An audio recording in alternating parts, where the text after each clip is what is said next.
Hi, everybody, and welcome to this new meeting of the Finance Online seminars. Our speakers today are Emmanuel, Picavet, and Christian Walter, and they will give a talk titled Cognitive and Hermeneutic Dimensions of Responsibility in the Use of Models and Theories. And unfortunately, Christian Walter wasn't able to connect today, and so he cannot be with us. And so Emmanuel Picavet will deliver the entire talk, also on behalf of Christian. And so thank you, Emmanuel, and also thanks to Christian for their joint work. And the floor is yours, Emmanuel, and thanks again for accepting our invitation. So this is okay.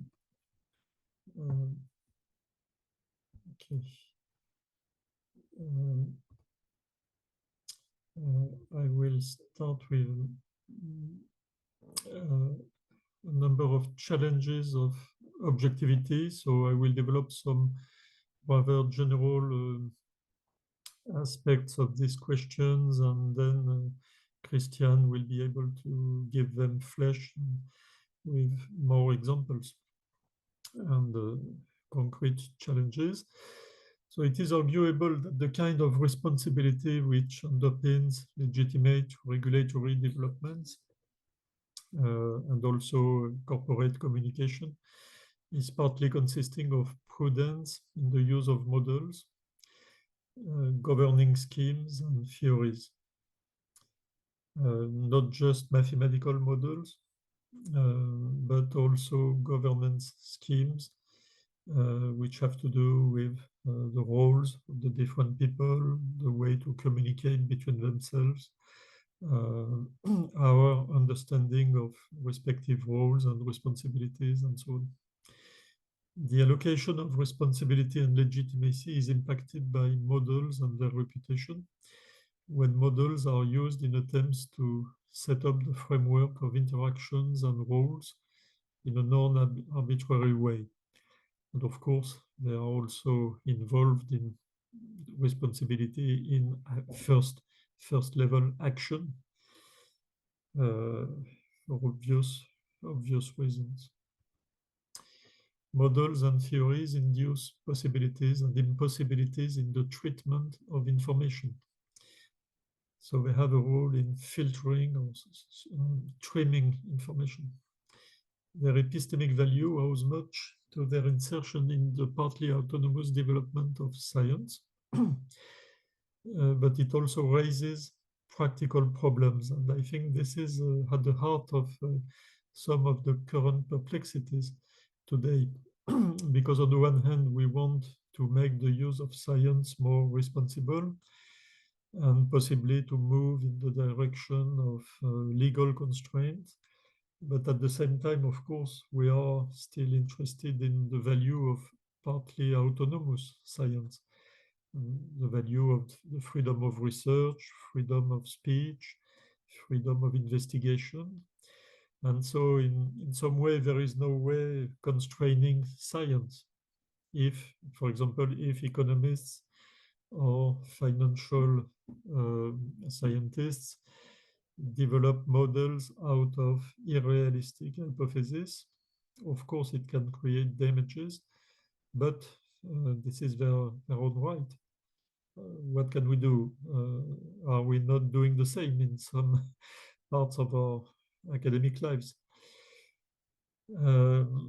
As Christian recalls, fragile assumptions about risks, motivation, beliefs, and social economic equilibria are being used in problematic ways. So Christian will give a set of illustrations of this.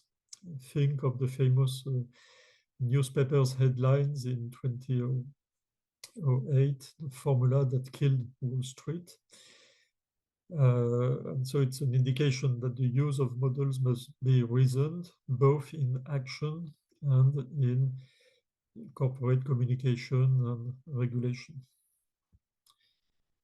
Corporate culture and individual attitudes reflect impersonal, role-based choice procedures and routines to a large extent. Thus, they are likely to be influenced by a non-critical use of knowledge concerning risk assessment, predictions, as well as the truthfulness and relevance in professional day-to-day interpersonal dialogue, and of course also in more formal compulsory corporate dialogue.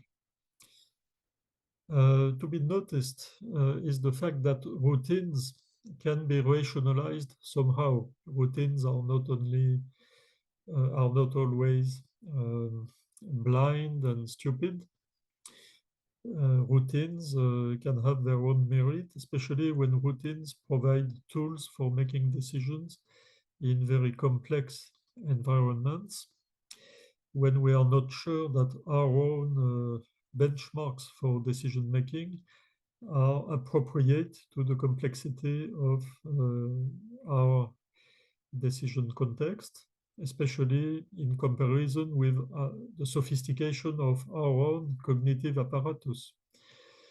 For example, if we distrust ourselves to the extent that we think that there are many occasions for us to take bad decisions because of the complexity of the environment and our own cognitive limitations, of course, there might be a good case for relying on time-honored traditions or time-honored ways of doing things, time-honored and corporately honored routines.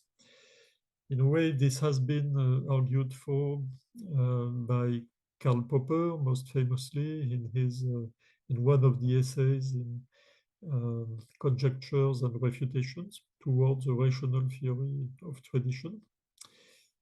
And also we might find guidance for this in the contribution by Ronald Heiner in economics, in his article, The Origin of Predictable Behavior, which, by the way, has been written in both economic and biological languages to be used by the two disciplines, with a special emphasis on complexity.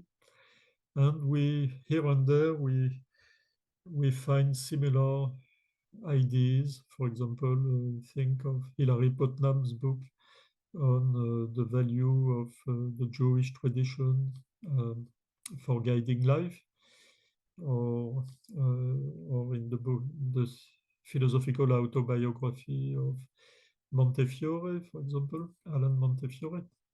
We find very interesting remarks about kind of the superiority of collective benchmarks compared with individually rationally developed benchmarks. And so routines are two-sided in a way. Such issues are normative because they involve our connection to the right attitudes and collective preparedness, what we have called with Christian the artificial intelligence of institutions. Taken together, they give credentials to the importance of a culture centered on responsible attitudes in firms, regulatory bodies, or state administrations, and to the importance of structured critical dialogue based on rightly chosen concepts. The proper use of information is of paramount importance, and as you know, norms and principles trim information, but also the openness to rightful interpretation. What do we do with words, and how do we interpret norms or principles? Indeed, interpretation may be seen as an important ingredient in the collective use of models or theories for regulatory purposes, in dialogue or in reporting activities. To grasp the nature and value of the order which is longed for in regulatory activities, individuals need information, and they need useful, properly interpreted, normative shared references, which enable them to give significance and legitimacy to the enforced or proposed norms, and of course, to their own induced rightful actions, compliant actions. For example, they need information about the reasons for the unsatisfactory state of society or social routines, and tolerably clear interpretations of what unsatisfactory means in the context. The kind of shared normative references they need comprise principles and values which make a certain kind of social order desirable. Here it is suggested that the connection between collective goals or models on the one hand and individual action on the other hand has to do with responsible guidance, pointing to felicitous results, but also with the expressive value of conducts with respect to a normative background.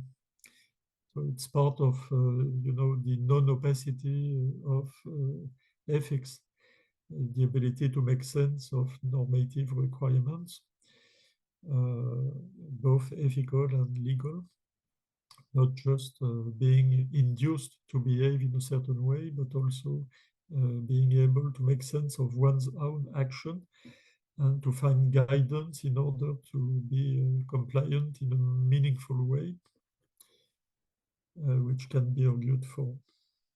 From an ethical point of view, the proposed rules should be understood as adequately correlated with collective aspirations,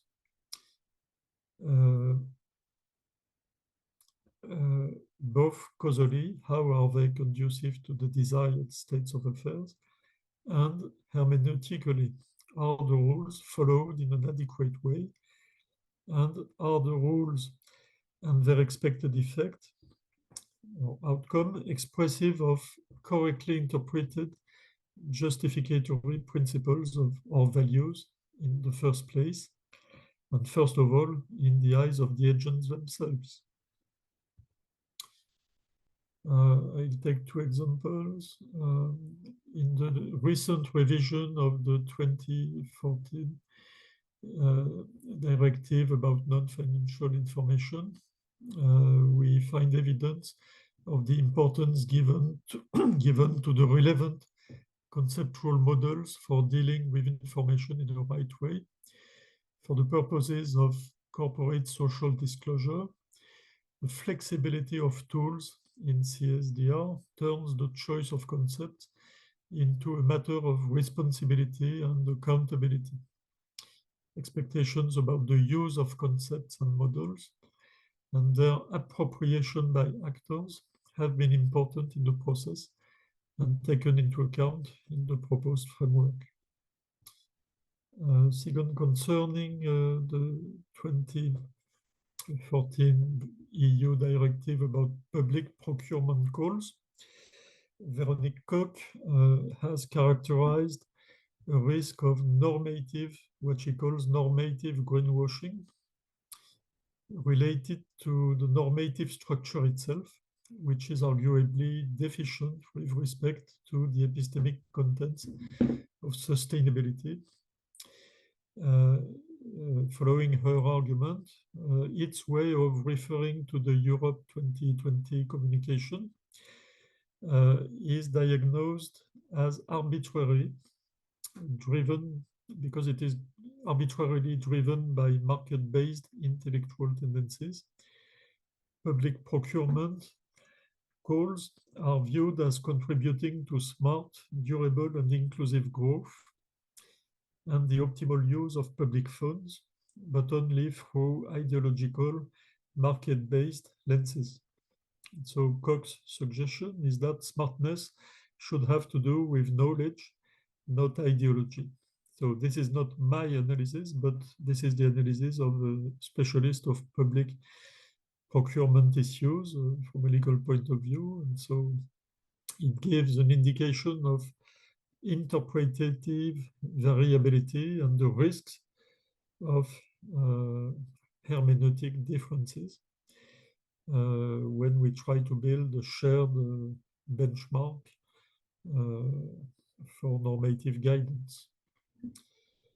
Another example from Véronique Koch, in the same field, the ethical charters for public procurement are tools which supplement the public legal framework of public agents' deontology. They aim at letting people appreciate their own behavior with respect to rules, including objectivity in the assessment of needs.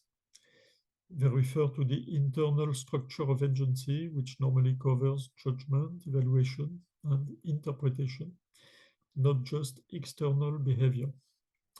Can they help routinize ethics somehow? The problem is that this is interpreted by the legal commentator as a failure of trust in law-based integrity among the professionals, and a failure of the self-regulating capacity of the public agent in elaborating judgments. What is the expressive value of the ethical charter? Reliance on the charter frames the relevant social interactions in a way which opens a conflict between dominant self-presentations and self-representations of professions and agents.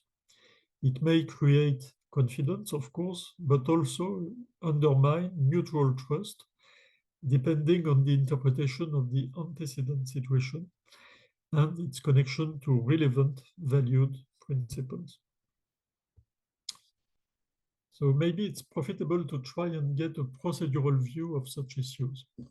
Developing a culture of responsibility expressed by accountability standards ideally amounts to cultivating dialogical commons of responsibility, I suggest, in the sense that everybody benefits from the efforts of the others, everybody is potentially injured from anybody's lack of effort, and it stems from a creative process in which agents can and do express prudence and due diligence in new ways, which are mutually instructive.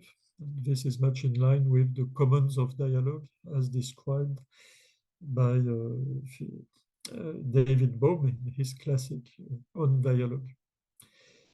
And responsibility isn't mistakenly identified with instantaneous correctness, nor with box-filling conformity. So how can this be achieved?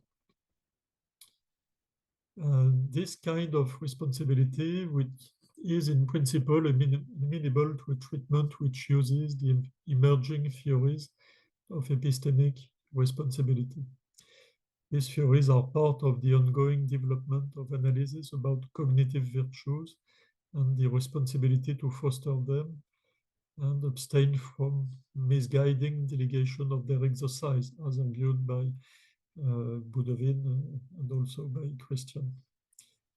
They typically make use of epistemological developments. Epistemic virtue certainly does involve commitment to fostering of a culture of criticism and pluralism.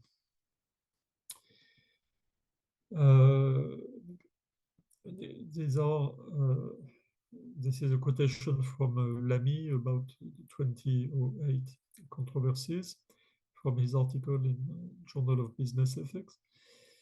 The ratings issued by rating agencies are not just opinions, they are backed up by highly elaborate systems of justification, so that the use of the word opinion somehow downplays their responsibility.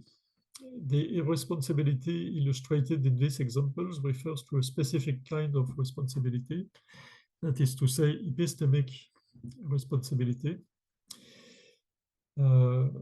So in connection with true beliefs, connected with practices which produce them.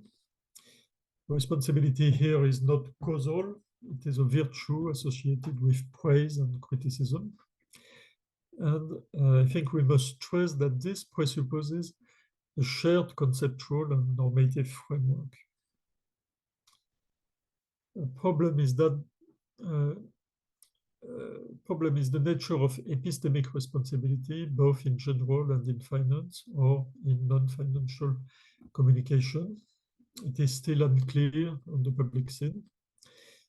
Here it is proposed that three complementary facets of the problem which help connect epistemic and institutional responsibilities lend themselves to due diligence in explanation. First, prudence is an important underlying virtue, but to which extent is prudence in the use of knowledge a matter of knowledge itself? Normative epistemology can be relied on, but predominance on the first-person perspective is a limitation. Certainly, it must be supplemented by investigations about the knowledge which is actually used in collective contexts, in particular with respect to knowledge used in control and dialogue in institutional settings. While the technical financial knowledge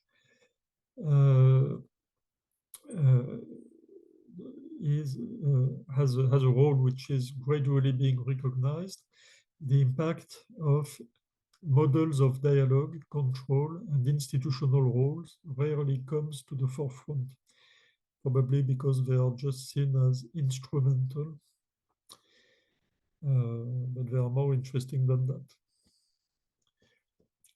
Second, responsibility-based accountability is a matter of argument and discourse between collectives. Therefore, the specific nature of collective actors and bodies should be considered. Individual responsibility is insufficient because collective assumptions in the models are partly a matter of conventions. Changing them is beyond the reach of most individuals. Finally, the connection between the general notion of responsibility and the operational structures of accountability mirrors the fact that responsibility should be made concrete and strengthened through organized processes somehow. The possibility is to strengthen legal control in cognitive matters, but it is hardly feasible, and it has tensions with freedom of thought and freedom of expression. So it's not necessarily a guiding ideal. Alternative ideals do exist, and institutionalized processes aiming at enforcing norms are not necessarily based on law and punishment, first of all. So there is a problem of choice. Which kind of process should be deemed relevant? Alternative choice can be considered, which are mainly based on legal responsibility, economic responsibility, possibly supplemented by nudges, or ethical responsibility, typically calling for a strengthening of education and professional and political awareness and reliance on norm-based reputation.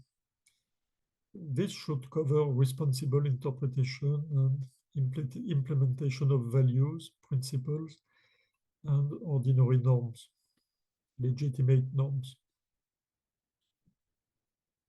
Relying on mechanisms inspired by legal constraint or economic incentives can be misguiding for reasons to do with, first of all, the integrity of knowledge-based attitudes and communication.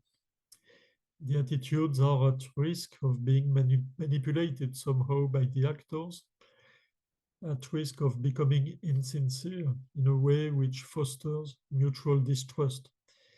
When we want to learn about what the others think, of course, we are usually more interested in an attitudinal kind of relationship. We give a price to the fact that the others are sincere, that we can trust what they say. And of course, if we set up a framework in which legal constraint plays an important role, and also economic incentives, then, of course, we might have reasonable doubts about sincerity. Second, we can be interested in misguiding phenomena to do with the collective expressiveness of reliance on responsibility as such. So I think this is quite important. Ethics is a collective problem, and ethics has to do with looking at things in a way which is expressive of ethical concerns, which are deemed significant for a collectivity. And so we probably there is something wrong with relying exclusively on legal constraint or economic incentives, insofar as expressiveness of reliance on ethical concerns of responsibility is concerned. On the contrary, relying on ethics seems highly relevant. However, acquired experience in the neighboring field of scientific integrity suggests that relying on ethics and informal norms in procedures which take place within the concerned institutions, that is to say, in a very typically legal context with collective norms which have legal value, this blurs the ethics versus law distinction. And the purely ethical expression of a concern for responsibility might be lost in the process. So this is not to say that ethics is irrelevant, but we should probably allow that the kind of ethics we implement in a collective setting using collective rules is inevitably bound to contribute to blur the ethics law distinction, because people have rights, people can rely on the law, and so what you do to them in the name of ethics cannot be foreign to law and to the legal protection of their economic interests. So I think this is a challenge. Here is an example of a proposed mixed mechanism by Lamy, relying on the disposition, the fact that the disposition to account for alleged epistemic faults does not mean that one unconditionally accepts being blamed, nor necessarily admits causal responsibility. What it does mean is that one is disposed to give explanations for the epistemic faults that may have been committed and the reasons why they were committed. So reliance on explanation. Then the purpose of an integrative framework for the understanding of epistemic virtues, because business persons need, usable explanatory schemes, and this should culminate in a kind of integrative framework, giving the reasons for complying. And so this is not a true conclusion, because Christian will follow, but I know that he has his own partial conclusions.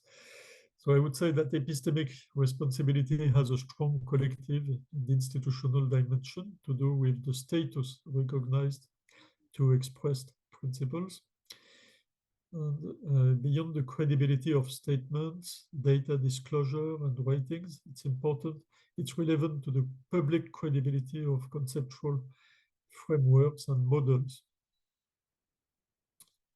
with respect to their effectively enabling us to face unknown circumstances and to balance uniformity and agency concerns, such as respect for choice and respect for mutual trust within the professions, within the context of given self-representations and self-presentations within the professions. When it comes to institutionalization, we need a better understanding of what it takes to uh, uh, for what it takes for epistemic standards to interact with institutional processes in a way which is markedly different from a legal or judicial model. And we need a better understanding of the rather complicated connections between collective prudence expressed in shared commitments and respect for diversity in practice and institutions.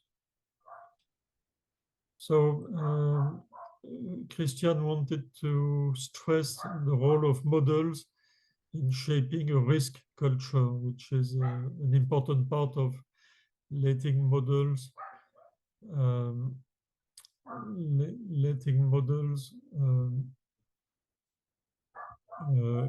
influence the treatment of information and shaping interpretation of situations and interpretation of behavior and interpretation of principles in institutional contexts.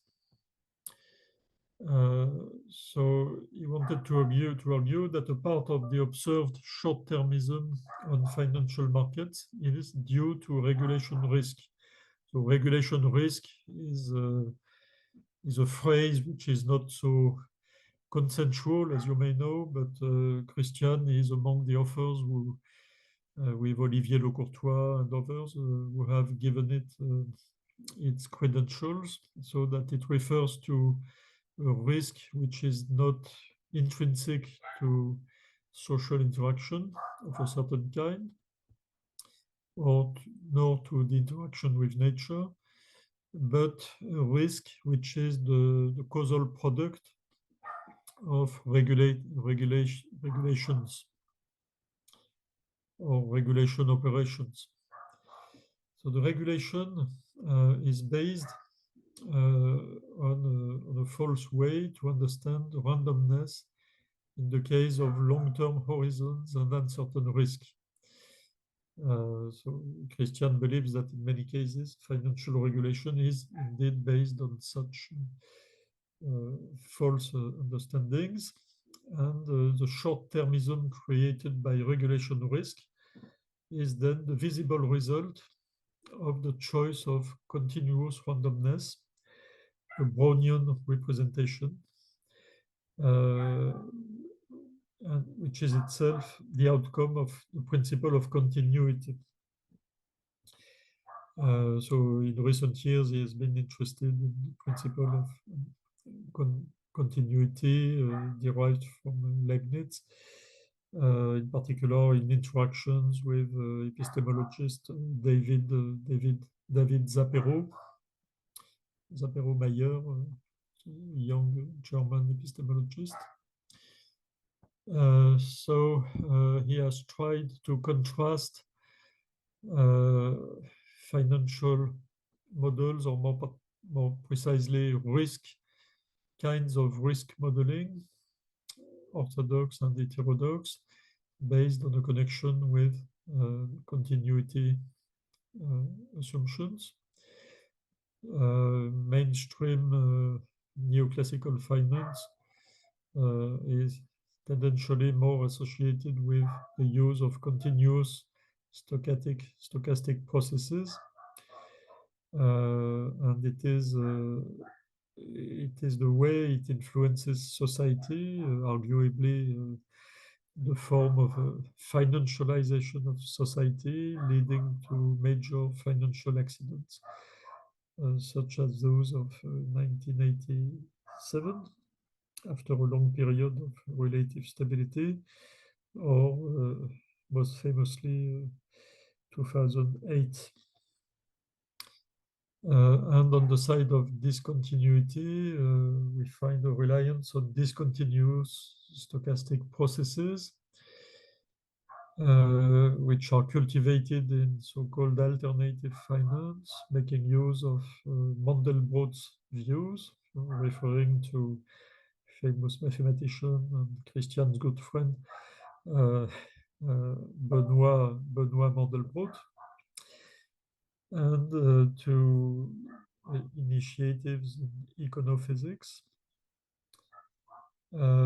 associated with a critical perspective on the use of models and risk management in society, potentially leading to sustainable finance or green metrics.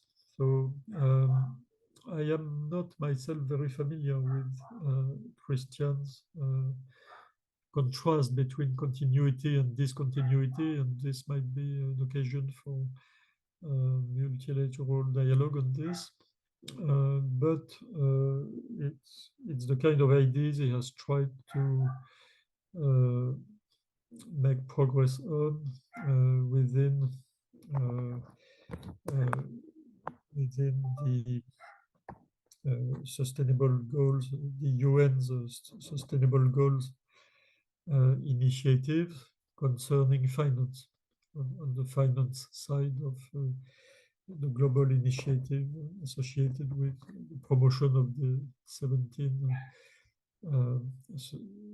sustainable development goals of the UN. In mathematics, the Wiener process is a continuous time stochastic process named in honor of mathematician Norbert Wiener. It is often called standard Brownian motion process or Brownian motion due to its historical connection with the physical process known as Brownian movement or Brownian motion, originally observed by Robert Brown. It is one of the best known Levy processes, a class of stochastic processes with stationary independent increments. The risk culture resulting from Brownian motion relies on a principle of continuity, according to which change is continuous rather than discrete.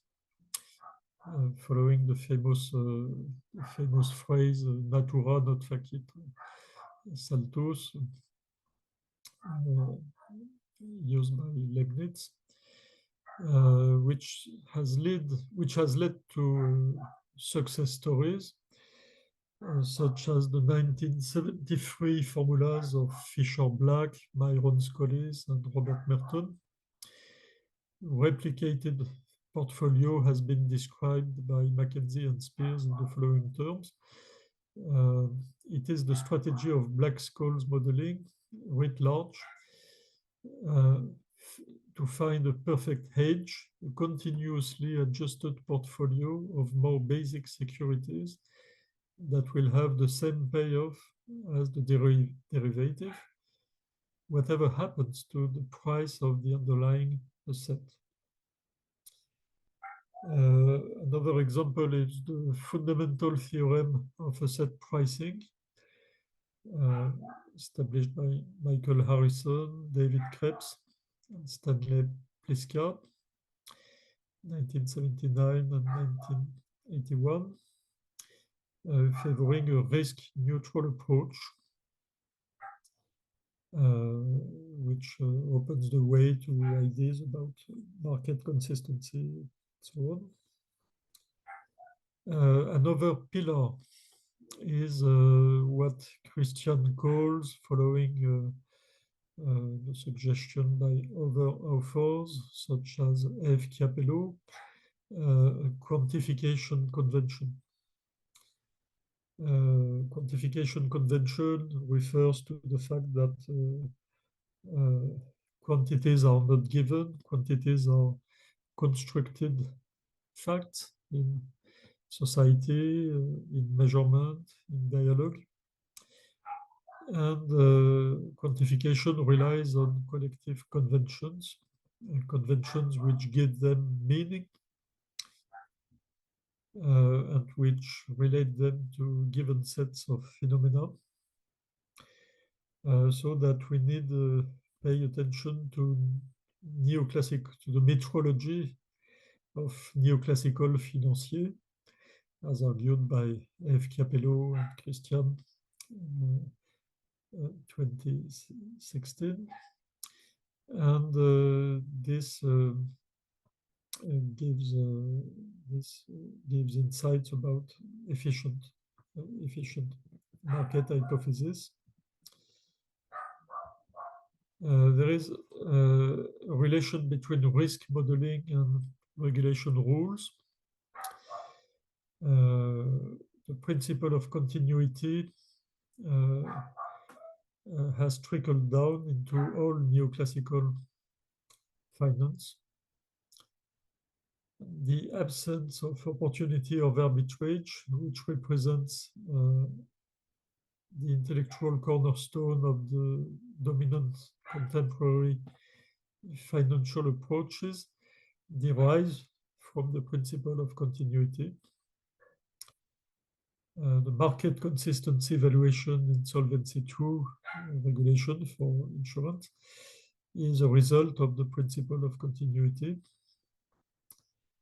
And the time scaling of risk in Solvency II is a result of the principle of continuity.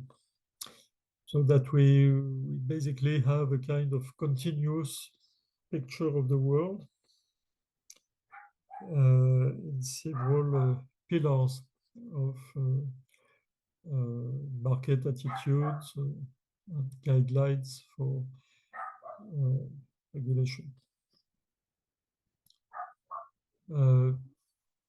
So the example which Christian wanted to develop has to do with the time scaling of risk in Solvency II.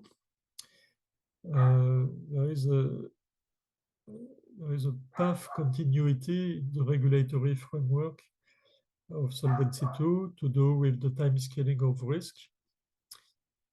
This is so because continuous Brownian motion entails time scaling of risk in the sense that one given horizon of a return distribution is scaled to another. And this means that the distribution of returns is the same as the distribution times the square root. This is called the scaling property of Brownian motion, or the square root of time rule of scaling for risk-based approaches. And so this plays a role in the risk assessment in Solvency II. The minimum capital requirement is an estimated quantile of a risk return distribution. The 10-day value at risk is obtained by applying time scaling of risk using the square root of time rule. Such a relationship is not natural, but it results from strong assumptions about the price process.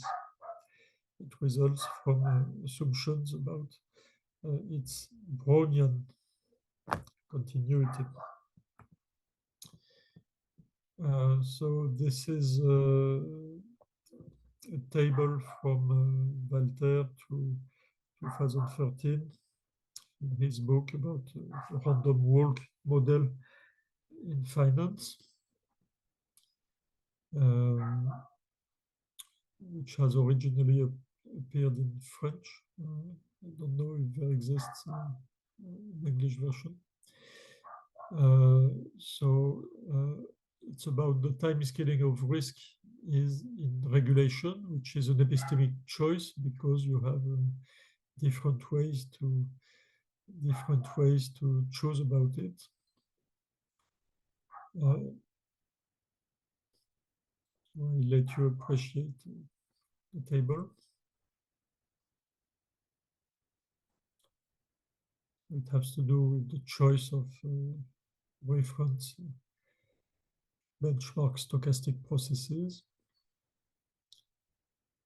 And time scaling of risks, various choices, predominant choices to our time.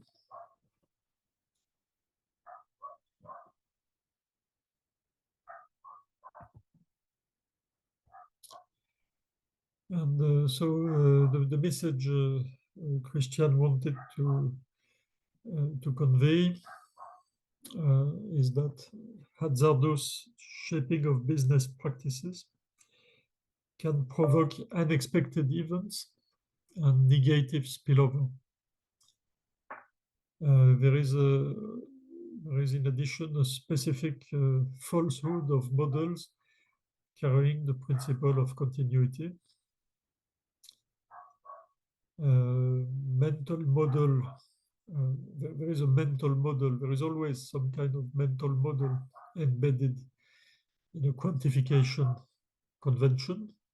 And so we should somehow make it explicit.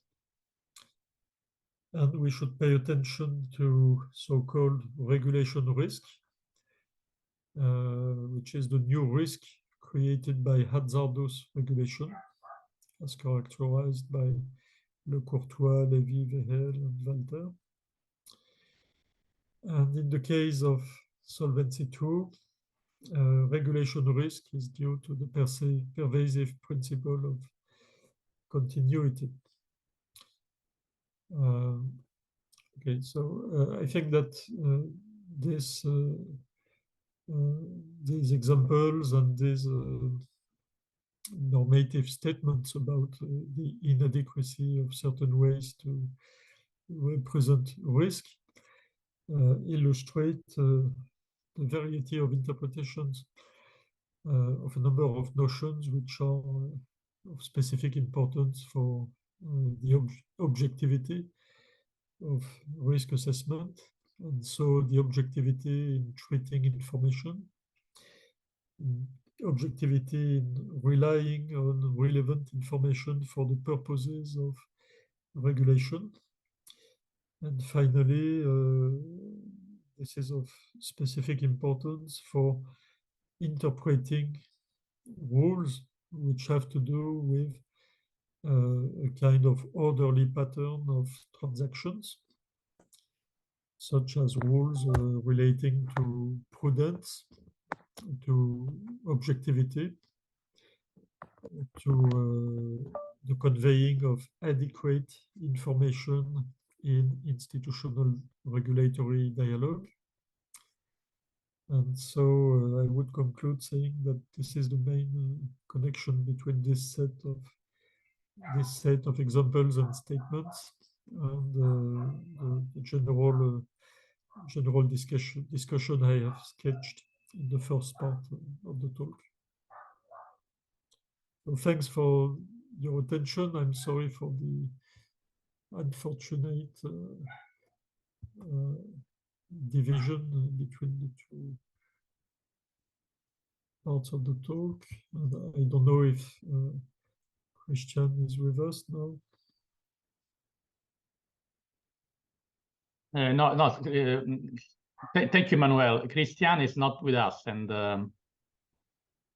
probably no. So the best thing to do is probably to have a few exchanges. Yeah, okay. Because I mean, there is one question from Bodewin. So he sent me the question by email, and so I will read it to you. Okay. And so, because I mean, the Bodewin's mic is not working, and so I will ask the question for him. And so the question is this: I was wondering if you could tell us a bit more about how a collective understanding of epistemic virtue might impact the relevance of specific models and concepts when preparing a non-financial statements as per the non-financial reporting directive. So, would virtues such as honesty and open-mindedness play a role in this context? And if so, how would they manifest? how would businesses use them? And do you think that regulations like the non-financial reporting directive and the newer corporate sustainability reporting directive provides ways to encourage businesses to practice these virtues? And if so, what can we learn from theory to improve such regulations? So that this is, I mean, the questions, because probably it's more than one, that Budwin is asking to you. So I don't know if you answer right now. I mean, I think this is a very interesting question, and I would like to have it in extensive form, maybe by email. okay, But probably I can put it on the chat if you wish. Oh yes, please. So I'll put it. So I would say that it's basically a matter of counterpart. Yeah, this is the question. Can you read it? Okay. Yeah. Yes, I see.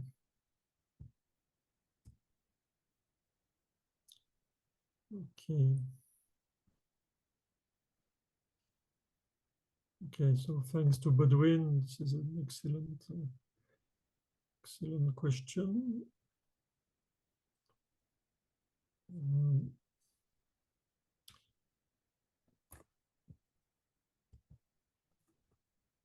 So I would say that the basic problem is the lack of trust. So we lack something which is a counterpart of commitment, because of course engaging into this reporting, compulsory reporting, and even non-compulsory reporting amounts to committing oneself to the interest and relevance of the information you give. And it takes place in a world in which there is a very wide repertoire of possible standards, possible benchmarks. Will you refer to the GRI? Will you refer to the OECD guidelines for multinational firms, etc.? What will you make of the sustainable goals of the UN? How will you deal with the double materiality doctrine of the EU? That is to say, how will you explain both the way you take into account the impact of your activities on society and the impact of the induced change in society on your own activity in a sustainable development perspective, and so on. And so this is a rather complex universe, and the firms do have choices to make, and quite a large spectrum of opportunities for making choices. And at the same time, they know that their choices are suspect, and that they can be accused of choosing the repertoire which is favorable to the assessment of their activities. And they know that they can be accused of remaining ambiguous, they can be accused of falsity, and so on and so on. And so the basic idea is that there is a connection between the shared culture of epistemic virtue and the interpretation in the public and also in the mind of public authorities of what, and investors, the interpretation of what corporations tell them, and the importance of accusations of greenwashing, and the accusations of false or ambiguous social statements it testifies to a more general problem, which has to do with the insignificance, the potential insignificance of language. This is done mostly in the natural language, and there is a frequent suspicion that everything to do with communication about corporate responsibility, especially in non-financial communication, can be suspected of being insignificant because it uses language in an insignificant way.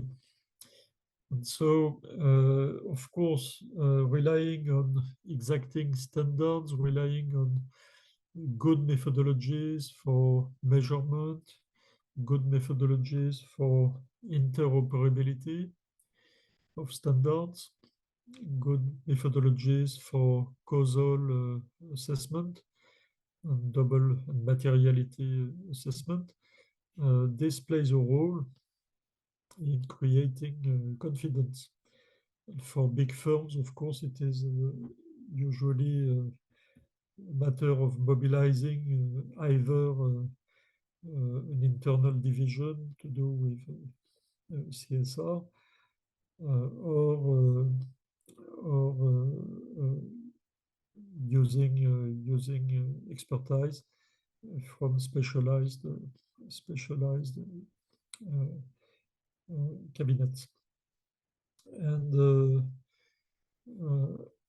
honesty, open-mindedness do play a role, first of all, in the choice of measurements, the choice of models, also in the connection between physical measurement and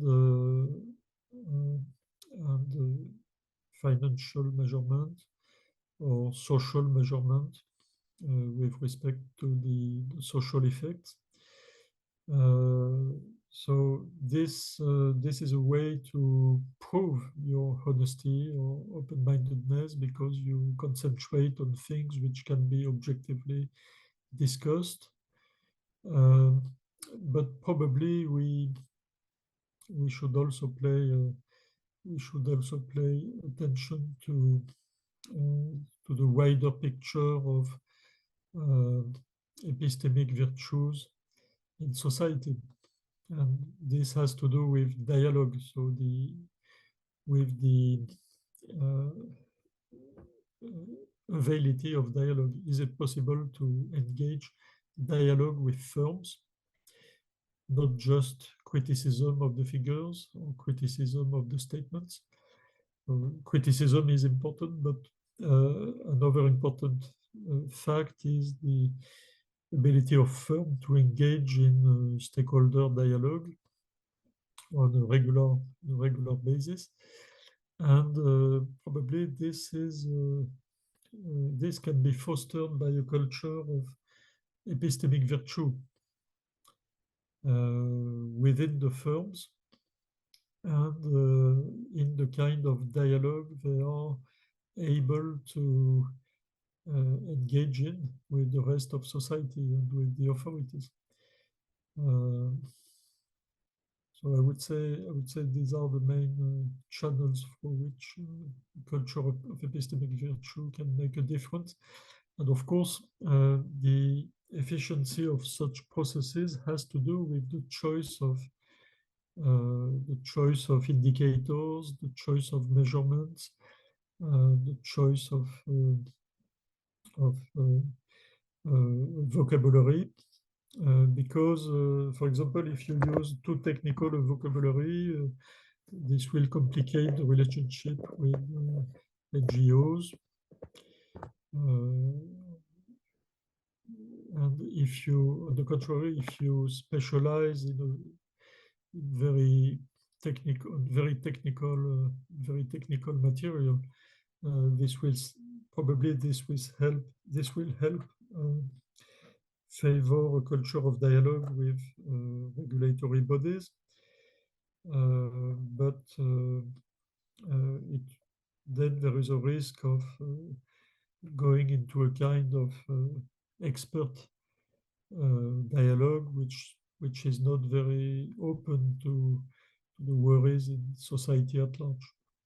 For example, if you think of the guidelines in Solvency II concerning the assessment of objectivity within the firms concerning risk, there is a very technical apparatus for organizing the dialogue between the firm, insurance companies, and regulatory bodies, and it relies on internal control procedures. And it is largely based on self-explanation, on the explanation of what goes on within the firm. And there are successions of steps of a great complexity to do with the way firms will progressively try to comply with what they are expected to do, and so on.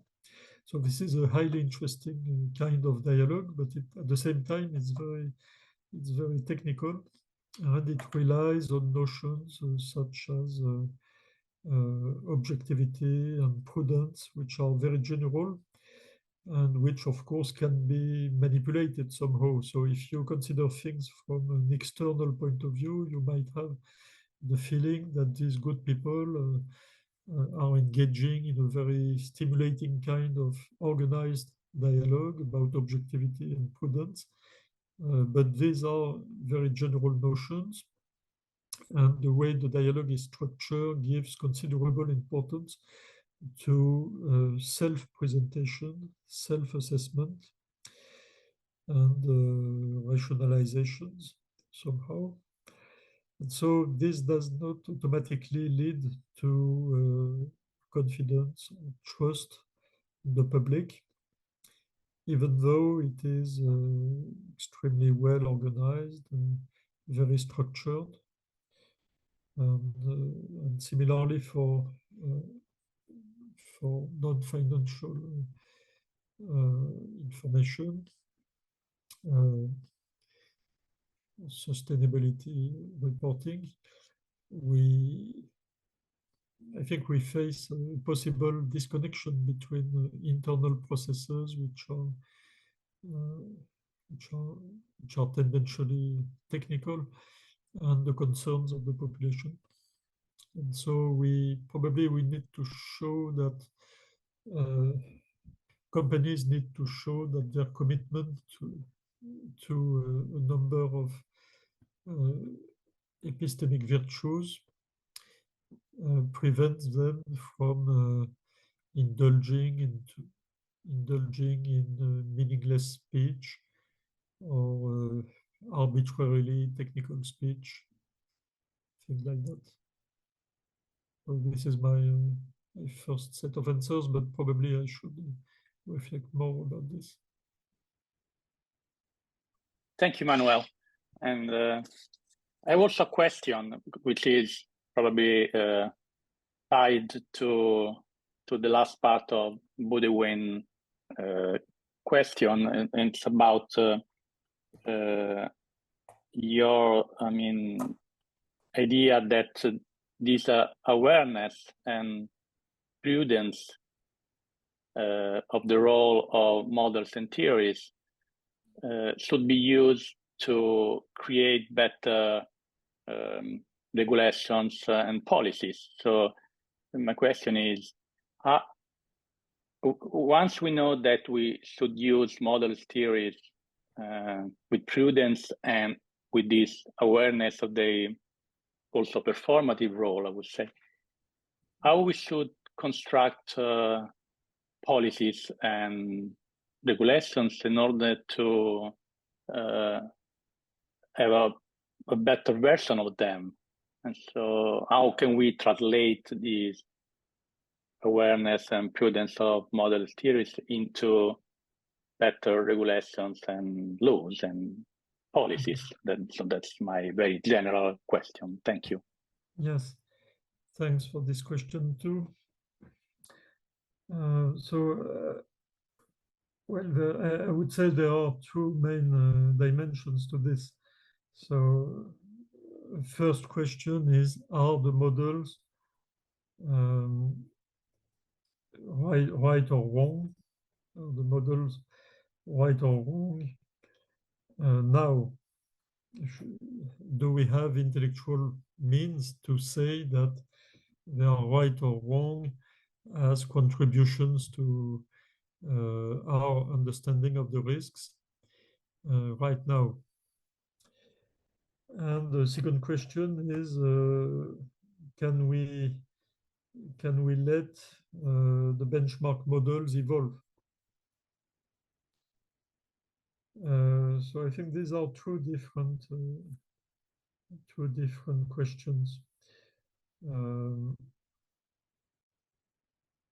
Because well, in some cases we are not certain that we can be affirmative concerning the first question. For example, Christian thinks that the models of risk behind Solvency II are just wrong.